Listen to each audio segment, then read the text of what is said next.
le cerveau en simple, mais vous comprenez rien. Mais vous êtes juste incapables, mes pauvres amis, mais vous êtes vraiment nuls, c'est pas possible. Vous valez vraiment rien du tout. Mais madame, vous n'avez pas à nous parler comme ça. Moi, je ne comprends pas. Déjà, on essaye de suivre votre cours. Vous expliquez mal. Vos schémas, ils sont complètement pourris. Vraiment, moi, j'en ai marre. Vous êtes vraiment une mauvaise prof. Non, mais moi, je peux juste plus l'accepter. C'est inadmissible. C'est de la maltraitance que vous faites. Vous êtes en train de nous juger. C'est absolument dégueulasse. Moi, je me casse. Moi, je suis vraiment nulle. Je suis vraiment nulle, quoi. Je comprends rien. Je suis vraiment nulle. Je comprends rien. J'ai rien fait. Non, mais moi, c'est pas comme ça qu'il faut faire, en fait. Hein. Moi, je vais vous expliquer, hein, si vous voulez. Moi, je viens au tableau et puis moi, j'explique et ils vont comprendre. Ok, je vais réguler. Qu'est-ce que ça fait dans mon corps? J'ai les boyaux qui se tordent. J'ai mal au dos. Ok, je laisse évoluer. Je laisse évoluer. Je laisse évoluer. Ok. Maintenant, qu'est-ce que ça fait dans votre corps? Fermez les yeux. Qu'est-ce que ça fait d'autre dans votre corps? Laissez faire. Laissez faire. Laissez évoluer. Laissez évoluer. Laissez évoluer. Ok. Quand c'est apaisé, ouvrez les yeux. Mais madame, quand même, moi, je trouve que là, vous ne nous avez pas expliqué de façon très claire et j'aurais besoin d'une explication plus claire. Est-ce que vous pourriez nous réexpliquer la chose? Oui, bien sûr. D'autres veulent s'exprimer? Ouais, moi, je trouve ça vraiment inacceptable qu'on puisse nous juger comme ça. Je pense que personnellement, je vais prendre le temps d'aller voir les parents d'élèves. Je vais faire le point avec mes parents, mais je pense qu'on va prendre rendez-vous parce qu'il faut qu'on en parle. Moi, je peux juste pas accepter ce type de réaction. Ok. D'autres? Ben, j'ai pas complètement compris ce qui était en train de se passer, quoi, parce que je comprenais pas les explications, mais voilà, j'ai pas compris pourquoi ça s'énervait comme ça, mais voilà, je pense que j'aurais besoin d'un peu plus d'explications en fait, parce que je comprends pas là. Franchement, il y a un truc, j'ai pas compris où vous vouliez en venir. Hein. Vous voyez, moi, je pense peut-être qu'on pourrait créer un groupe de travail, au fait, où vous viendriez avec nous et puis nous, on pourrait vous expliquer de quoi on aurait besoin pour comprendre et on pourrait mettre ensemble nos avis ensemble pour trouver une solution, quoi. D'accord, ok. Ben, écoutez, vos réactions, elles sont toutes saines et je les comprends. Ce sont les vôtres. Je m'excuse, je n'avais pas à vous parler comme ça. J'ai été débordée émotionnellement et je me suis laissée dépasser par la situation. Veuillez m'en excuser et puis ben, voilà.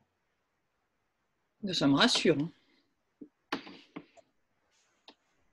Ouais, c'est cool, c'est constructif, quoi. On va pouvoir redémarrer quelque chose de bien. Donc, en fait, on observe que quand on est en perturbation émotionnelle, on a tendance à avoir des réactions assez fortes. Ça peut être dans l'agressivité, dans le fait de prendre le contrôle. On peut avoir tendance à fuir, on peut avoir tendance à être inhibé, être complètement bloqué. Et là, en fait, on voulait vous montrer que quand on régule, après, on n'a pas toutes des réactions différentes. Mais on garde notre personnalité. Quand on régule, ça ne veut pas dire qu'on n'a plus d'émotions ou qu'on va être tous des robots, qu'on va être tous similaires. Ça veut juste dire qu'on va être plus libre d'agir comme on a envie, de poser nos limites ou de dire bah, moi je m'en vais ou moi je vais voir le directeur. En fait, on est beaucoup plus libre, on n'est plus pris par la perturbation émotionnelle qui nous fait partir dans tous nos états ou justement rentrer en nous complètement fermés. Oui, c'est la résiliation qui va nous permettre de redevenir nous-mêmes, au fait de réfléchir et puis faire les actes en fonction de qui nous sommes. Je me rappelle d'une collègue qui disait « Ah, moi j'ai peur que je vais devenir une lavette si je fais des résiliations. » Ben non, ça ne me fait pas devenir une lavette, ça me fait juste reprendre la distance nécessaire pour réfléchir et réagir en fonction de moi. Ça donne du discernement en fait. On en revient toujours au même, mais quelque part, on reste aligné. Quand on est en perturbation, en fait, l'émotion, elle prend le pouvoir, boum. Et en fait, on n'est plus maître de ce qui se passe, c'est l'émotion qui prend le pouvoir. Et l'émotion nous embarque dans son énergie, soit en s'éteignant, en étant tout comme ça, soit une énergie explosive dans l'agressivité. Mais quelque part, on n'a plus de discernement. Quand on résilie, En fait, on a l'émotion qui nous dit, tiens, c'est un truc qui ne me convient pas. Mais du coup, on garde le discernement pour justement pouvoir s'exprimer avec le tempérament qui est le nôtre, mais dire ce qu'on a à dire en restant aligné. Moi, dans ce que j'ai joué, j'ai plutôt joué quelqu'un où la professeure n'avait pas régulé après. Elle avait régulé, elle était indignée, mais ça la débordait complètement. Et elle avait régulé, et du coup, elle continue à rester indignée par un professeur qui, à ce moment-là, c'est un prof, mais qui est jugeant et qui généralise, et parce que ça a des conséquences pour moi très importantes sur la confiance en soi, sur notre capacité à croire on peut penser, réfléchir. Et du coup, en ayant régulé, je l'ai gardé, cette capacité d'indignation. Ça ne bougera pas. Par contre, je vais être beaucoup plus efficace. Je ne vais pas me retrouver à être dans une position où finalement, je me mets en faute et du coup, l'autre qui est complètement injuste peut profiter du fait que je me mets en faute pour complètement zapper ce que lui a fait. Et je peux aller jusqu'au bout de mon indignation, qu'elle soit utile, qu'elle serve à quelque chose. Parce que je pense qu'effectivement, c'est intéressant qu'il y ait d'autres adultes qui lui disent qu'il y a des choses qui ne sont pas possibles. On peut être indigné, aligné. C'est pas beau, ça. C'est surtout que l'indignation, si tu n'es pas aligné, ça ne sert à rien. Si devant ta télévision, tu t'énerves contre le président, c'est bien. Mais après, peut-être qu'il y a d'autres manières d'exprimer son indignation, d'agir pour qu'on puisse sortir parfois de situations d'injustice. Mais quand on est indigné, en blocage émotionnel, ça ne sert strictement à rien. En fait, en train de dire que l'émotion, elle te permet simplement d'être dans l'action positive pour toi. Donc que la perturbation, elle te bloque, elle te fige, elle t'inhibe ou elle te fait fuir ou elle te fait combattre, mais elle ne te met pas positivement en action par rapport à tes valeurs, par rapport à tes besoins, par rapport à tes chevals de bataille à toi. Oui, une résolution, ce n'est pas une machine à gober tout ce qu'on te présente. C'est simplement, je résous pour pouvoir réagir. Mais moi, je dirais que même c'est le contraire. Plus on est en blocage émotionnel, moins on peut penser. Moins on peut penser, plus on peut se laisser embarquer dans des croyances des autres. Plus je résilie, plus je régule, plus je vais pouvoir penser par moi-même. Puisqu'on sait que quand on est en blocage émotionnel, on n'arrive plus à penser. Donc résilier, c'est se redonner le droit de penser par soi-même. Et donc, on est moins manipulable et on retrouve son pouvoir. On arrive beaucoup plus à exprimer ce qu'on pense, ce qu'on souhaite, à être en cohérence aussi avec les choix qu'on fait parce qu'on est moins en train de réagir à tout bout de champ, à ce qui nous arrive. La personne nous parle mal, on fuit. Cette personne nous dit un truc, on n'arrive pas à réagir. Là, on agresse total et on se fait des problèmes avec les voisins. Donc, ça nous permet vraiment d'être moins dans la réaction qui nous dépasse. Et puis, peut-être qu'il y a des personnes, effectivement, comme Sophie, qui vont face à ce genre de situation, ils s'en tapent. À ce moment-là, ça peut ne pas les toucher parce qu'ils ont d'autres moyens de se sentir valorisés, parce qu'ils ne donnent pas de pouvoir à cette personne-là. Et ça ne veut pas dire qu'elles s'écrasent, qu'elles sont inhibées, que ce n'est pas bien. Ça veut juste dire qu'à ce moment-là, elles ne sont pas touchées. Ça me glisse dessus, en fait. Ça me glisse dessus. Quand je suis en perturbation, ça m'atteint et ça m'efface, en fait. C'est-à-dire que ça me touche et ça vient m'atteindre dans mes valeurs, en train de me dire je suis nulle. Mais en fait, si je suis pas perturbée, si c'est juste une émotion qui me dit ce truc-là, je prends pas, quoi. Ça me glisse dessus. Son agressivité, la personne, elle se la garde et ça me glisse dessus parce que mon tempérament fait que ce truc-là, je le trouve pas important et que voilà. Mais si je suis en perturbation, ça va m'affecter, en fait, en me disant mais quoi? En fait, ça va créer une douleur physique presque, voire une souffrance telle que ça met à mal ton propre bonheur quelque part.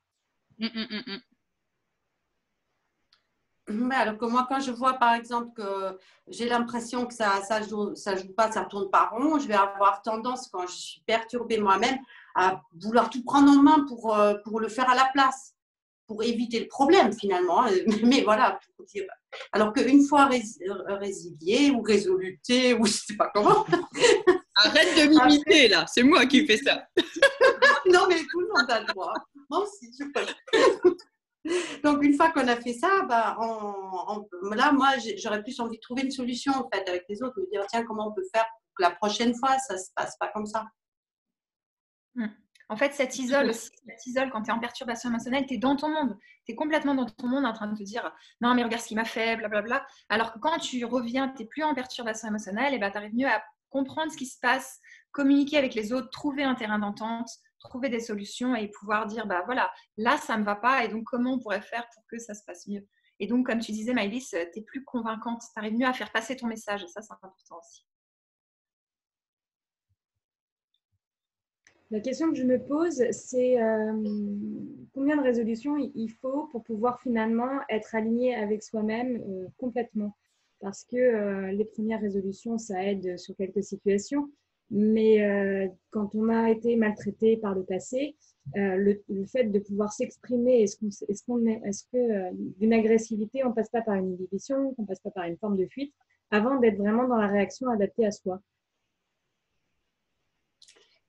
Alors, s'il faut répondre à ça, moi, j'aimerais dire que c'est un peu comme avec les vœux. Quand on te dit que tu n'as qu'un vœu, tu fais un vœu pour en avoir plein. Donc, moi, s'il n'y avait qu'une résolution à faire, ce serait celle-là, de résoudre le fait de m'autoriser à résoudre chaque fois que j'en ai besoin. Moi, la sensation que j'ai, c'est qu'à chaque fois que je vais réguler, ça va m'ouvrir des champs de possibles. Et en ouvrant des champs de possibles, ça va me permettre de me confronter à de nouvelles situations, donc à de nouvelles émotions. Et ces nouvelles émotions, elles seront peut-être fluides, mais elles seront peut-être aussi à réguler à nouveau. Donc, je dirais que je ne sais pas comment le dire, mais j'ai pas dans la tête, mon objectif n'est pas, un jour, j'aurai plus besoin de réguler. Si j'ai besoin de réguler, c'est que je suis en vie, c'est que je suis en train de me confronter à des nouvelles choses, c'est que je sors de ma zone de confort. Et qu'après cette zone de confort, il y aura peut-être un état de panique, ou pas d'ailleurs. Et puis s'il y a cet état de panique, je régulerai, et puis j'ouvrirai encore je découvrirai une autre zone de confort. Et puis moi, comme je suis personnellement, je m'ennuie un peu dans la zone de confort au bout d'un moment, donc je vais aller voir un petit peu plus loin. Peut-être je régulerai, puis peut-être j'irai encore un peu plus loin. Je pense que l'important, c'est garder la vigilance, en fait. C'est comment ça se passe pour moi, parce qu'effectivement, quand on est dans un terrain de confort, enfin dans son, je ne sais plus comment on appelle ça, là, sa zone de confort, quand on est dans sa zone de confort, quelque part, on peut avoir l'impression d'avoir tout régulé, parce qu'on est tout le temps dans le même périmètre. Mais à partir du moment où on commence à explorer des nouvelles choses, le tout, c'est de garder sa vigilance en disant, est-ce que là, ça me correspond encore? Est-ce que là, je suis encore alignée avec ce que j'ai envie ou pas? Et à ce moment-là, de pouvoir refermer les yeux.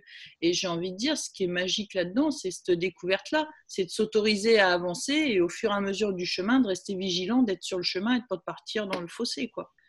Et c'est simplement ça. Puis après, on s'arrête un peu quand on veut, puis si on est un explorateur, et ben on va réguler toute sa vie, quoi.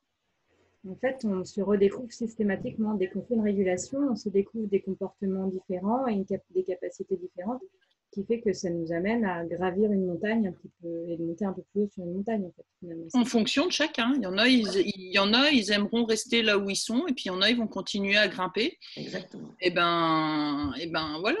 Celui qui continue à grimper, il sait juste qu'avec sa vigilance de garder dans un petit coin de tête que face à une difficulté, peut-être la régulation peut aider à continuer d'avancer, et ça permettra qu'il puisse continuer un moment, quoi. Mais après, chacun n'a pas les mêmes envies, les mêmes ambitions, la même énergie. Je ne sais pas trop comment expliquer ça, mais c'est d'avoir cette possibilité, cet outil-là en poche, de dire de toute façon, je peux le faire.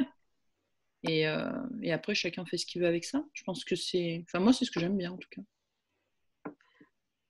Est-ce qu'il y a envie de réexpliquer la procédure pour qu'on puisse le faire en toute autonomie autant de fois qu'on le souhaite? Pas moi. Moi, je veux bien. Donc, en gros, quand tu ne te sens pas bien, tu fermes les yeux, tu observes ce qui se passe dans ton corps. Par exemple, là, ça crispe la gorge et je sens que j'ai le ventre aussi qui est un petit peu crispé. Donc, je laisse évoluer mes sensations. Je laisse faire. Donc, je vais voir ce qui se passe dans mes pieds, je vais voir ce qui se passe dans mes bras. J'écoute aussi les bruits autour de moi. Je laisse faire mes sensations. Et là, je sens que c'est en train de bouger, ça descend dans les jambes. Donc, je laisse faire. Et ma gorge, il n'y a plus rien. Et là, je sens que je me sens mieux. Donc, quand ça va, j'ouvre les yeux. Et je repense, voilà, je revis, je sens, est-ce que ça va ou est-ce que ça ne va pas? Si ça ne va pas, je recommence. Et si ça va, c'est bon, c'est réglé. Super. Ok. Du coup, on arrive à la fin de notre quart d'heure. Demain, on va parler des digressions. Quand on a des règles qui ne nous plaisent pas, comment on fait pour... est-ce qu'on s'autorise ou pas à sortir de ces règles-là et comment on se sent quand on sort de ces règles-là. Voilà. Avec ou sans perturbation? Non, c'est Qu'est-ce bon, qu'on verra? je blague. Oh. On vous dit à très bientôt. À demain. À demain. Au revoir.